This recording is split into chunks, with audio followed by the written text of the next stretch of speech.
Yeah, so for the last couple of years, I found it really difficult job wise.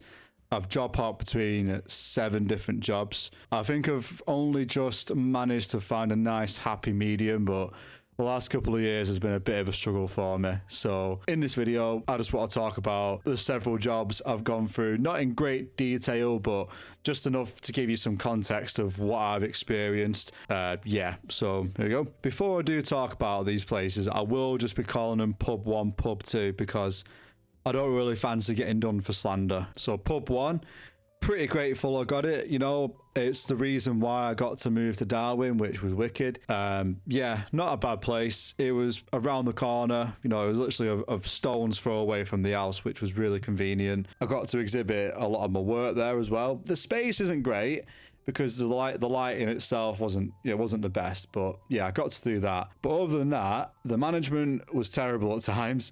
They were just hiding in the office while we're trying to sort everything out and get everything together. And this is a big pub as well, and we were understaffed constantly. Basically, I was doing like 2 people's jobs at once, and it just got too much sometimes, and it just wasn't great. So I think at that point, I just thought I need to change in industries because this is rubbish. Like getting crap hours, minimum wage, it just wasn't great. So I thought, right, I need to find something else that's going to get me some more money. And that's where I got my sales job. Kind of got this job just out of pure desperation, if anything. It was just, I looked at the wage and I thought, oh, you know what? Go on then, let's give it a go. It's not commission only, which was great.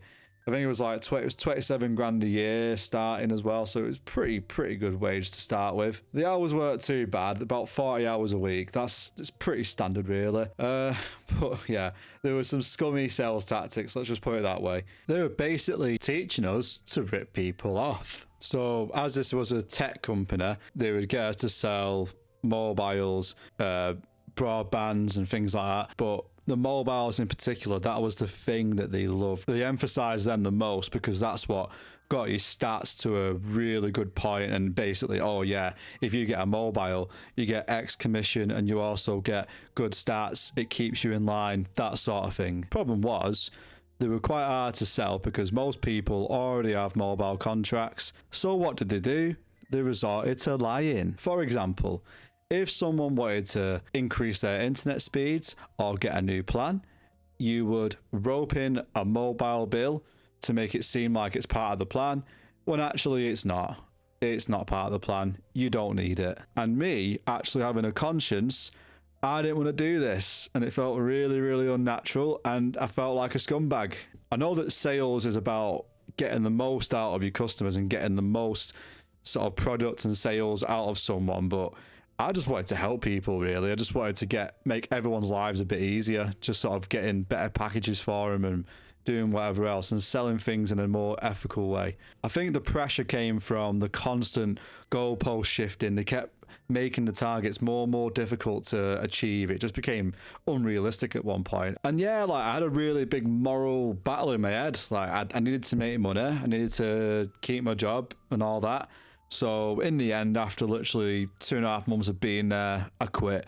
And the funny thing is, I've actually seen someone who used to work there, and he said that literally no one in our group, because we started with like 20 odd people, like in the training program, and I don't think anyone works there anymore. I think they're all gone. So that just tells you everything, doesn't it, really? So what was I thinking? I was yearning for hospitality again. I needed to just get back into my comfort zone, doing something that I know and recognise, getting my hands on with something. So I looked for something else, and it was pub number 2. This time, I was a supervisor. It came with a decent pay, good hours. Everything else was a shit show. Before this point, I had no experience managerially in any of these kinds of jobs. And they did say they'd actually teach us, and there would be some training involved. But usually when they say something like that, it's because there's actually not going to be any training, and there wasn't. So not only was there no training involved in how to actually be a supervisor, I had to manage a bar, a restaurant, a hotel, and obviously the staff. The hotel booking system constantly didn't work. People had problems in the hotel rooms themselves because the housemaids weren't doing the job properly, having to deal with staff going AWOL, not turning up, being late. There was no support really, and for the first 5 months, it was just me and this other guy who was managing the pub. You know, I couldn't learn anything because I never had any experience as a manager. He's never been a general manager before, so it was a bit of a lose-lose situation.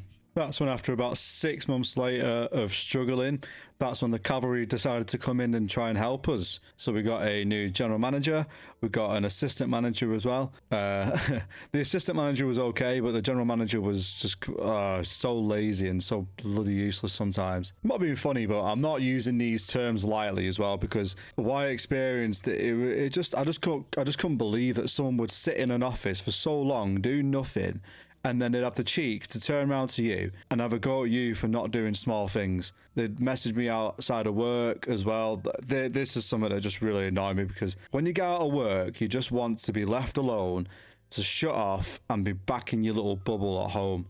But no, you're getting completely mithered, you know, being told you're not done something properly, or there's this little thing you've not done.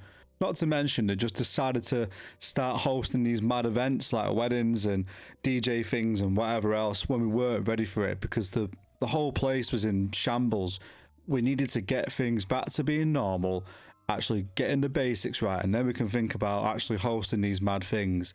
But no, they ignored what the area manager was saying to us, not to host anything, but they just did it anyway, without letting me or the other guy know. It was just one time during summer, we had this big wedding party, and like we had it outside in our beer garden. It was quite big, and I was getting a bit suspicious about some of the people there, if they were doing a bit more than drinking. At one point, I went to go do toilet checks, like just seeing if everything was all right. You have to tick it off, make sure the toilets are clean and whatnot. There was these two guys that were just in the cubicle together, and yeah, it sounds a bit suspicious, and obviously it kind of was. I was like, right, what? You all right, lads? What's going on?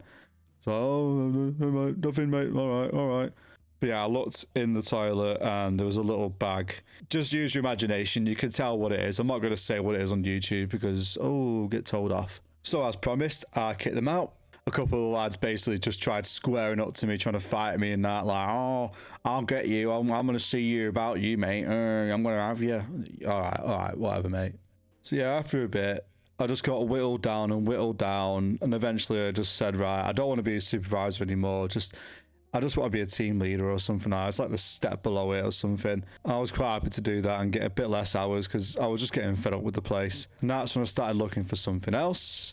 And this next job is genuinely the worst job I've ever had in my whole life. This job was advertised 27 grand a year as a trainee chef. It was actually a very popular place to eat because it was like a gastro pub, and yeah, it was like in a nice reservoir area, so you get a lot of walkers coming in. But yeah, I mean, that's about where the positives end for me. I was working stupid hours, doing like 10 hours a day, so it was like 50 hours every single week. So it was mental. Like, I was just knackered every single week. I had no time for my artwork, for anything really. I didn't spend much time with my partner. It just wasn't a good time. The training itself was very basic, and when I was getting taught these things, it was sort of like, I'll show you once and then you just figure out yourself. I'm not asking for you to hold my hand, but I'm asking you for a little bit of guidance because I'm not a chef. It was also a very toxic environment. So it was like a family run place, and the boss's kid, he was like the assistant manager. He was like 19 years old and he was a complete muppet. One time he stormed in the kitchen with his girlfriend, who also worked there as a waitress. They're both arguing and shouting, and she basically turns around to go over to the door and he pushes her. And I don't mean like a little shove. I mean, he full on pushed her like about 10 yards away.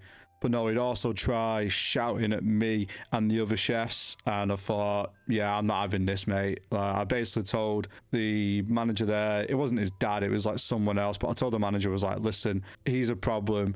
I don't know why he's causing so many issues, but it's affecting our work and it's making it really difficult to do anything because he was just abusive. It was bad. Yeah, obviously because it's the boss's son, he just got a little slap on the wrist and that was about it really. So I realised the worst thing about it was about 7 weeks into it, and I was thinking, hang on a minute, I'm working 50 hours a week right now. Is this actually worth the salary that I've been promised? And obviously it wasn't, was it?